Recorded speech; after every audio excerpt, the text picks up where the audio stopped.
Hey everyone, and welcome to This Explainer.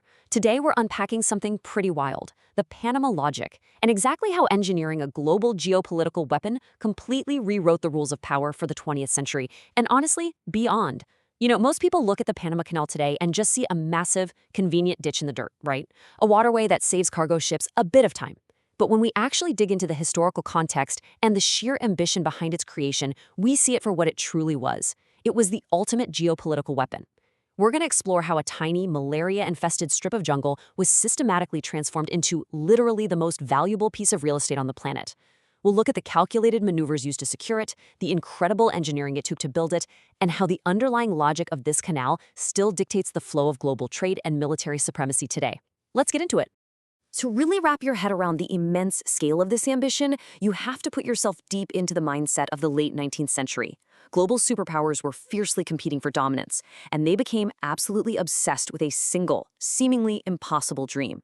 The mandate was clear: the world will be cut in half.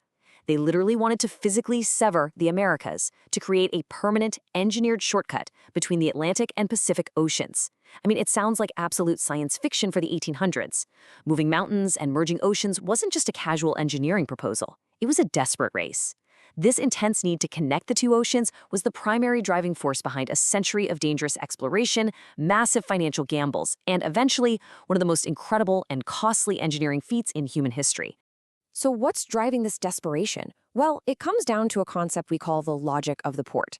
Back in the 1850s, steamships were the absolute cutting edge of maritime technology, totally revolutionizing how goods and militaries moved.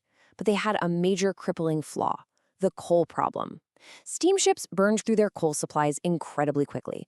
So if the United States, or really any empire, wanted to tap into the gigantic, highly lucrative Chinese market and ultimately dominate Pacific trade, they urgently needed a reliable way to refuel. They also needed to move their navy quickly between oceans without wasting months stranded at sea. The logic dictates that when a specific geographic region becomes universally vital for global trade and military refueling routes, the strong will inevitably find a ruthless way to exploit the weak just to secure it for themselves. Think about the logistics for a second. For centuries, the global shipping route was a total nightmare. If you wanted to move a ship from a port in New York to a port in San Francisco, you couldn't just cut across. No way.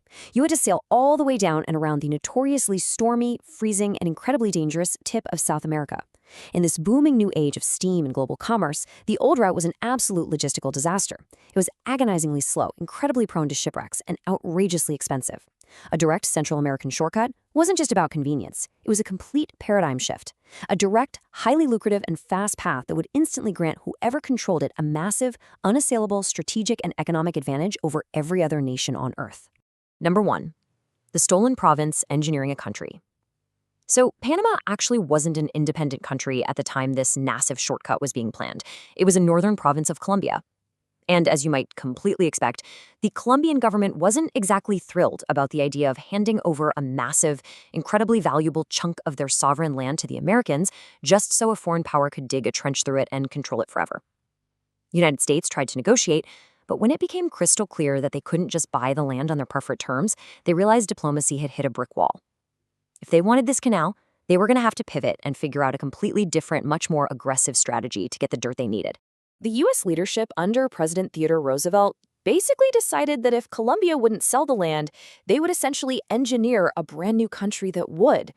They executed an absolute masterclass in political cunning and intervention. First, they threw their support behind a small, localized group of Panamanian rebels, which effectively sent a clear message to Colombia: Panama is going to be independent whether you like it or not. Second, when those rebels officially declared their independence in 1903, U.S. warships were just conveniently positioned right off the coast. This massive naval presence ensured Colombia couldn't send reinforcements or militarily intervene to take their province back. Finally, within mere days of this fabricated revolution, the brand new nation of Panama signed a permanent treaty giving the U.S. total control over the canal zone. It was a swift geopolitical maneuver that strongly echoes how the U.S. would later task two young officers to simply draw a line across Korea, arbitrarily defining borders to serve their own strategic military interests. Number 2.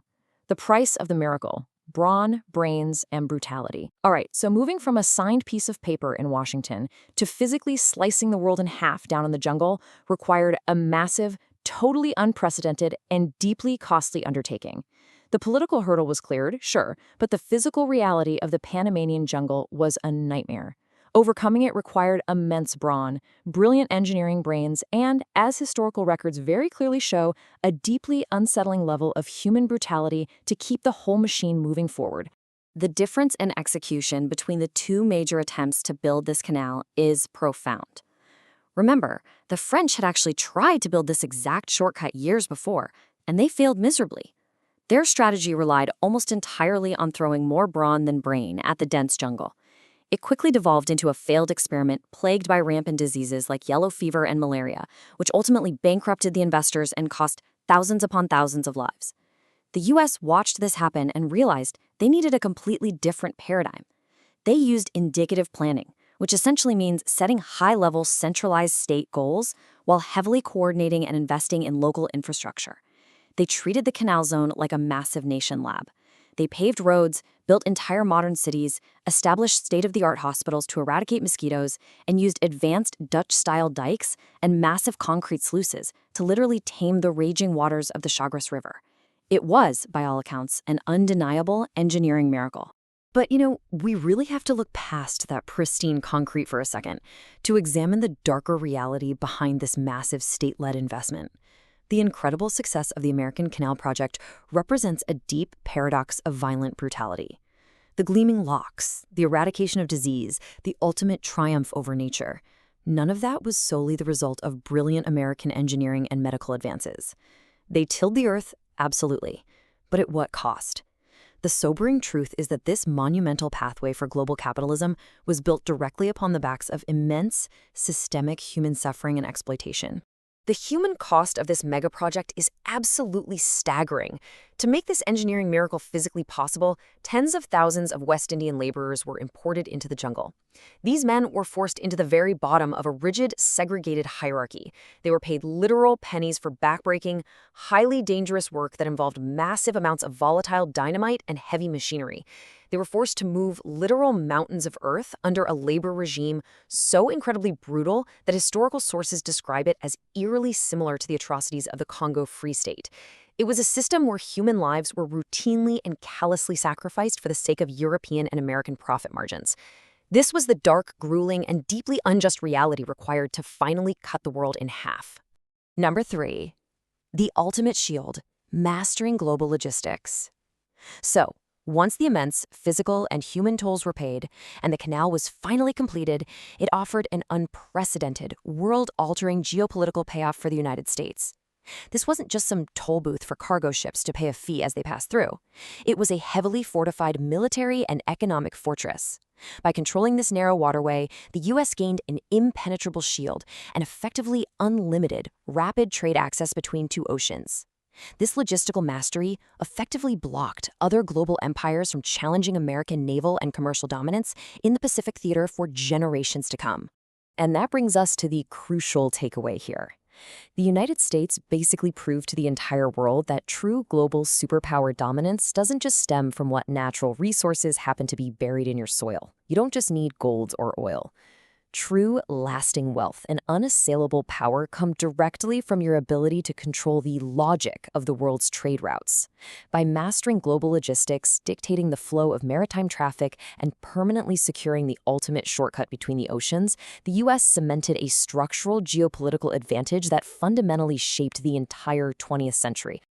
Which leaves us with a really difficult question to weigh impartially as we look back at this history. Was the orchestrated creation of Panama and its canal a necessary, inevitable step for global progress, maritime technology, and international trade? Or was it an unprovoked attack and a gross lack of diplomacy against a sovereign neighbor, built on a foundation of exploited labor? It's a highly complex history of incredible, undeniable human achievement that is deeply entangled with ruthless political maneuvering and systematic brutality. We would love to hear how you weigh these historical factors against each other. Let us know your perspectives, and thank you so much for joining us for this explainer.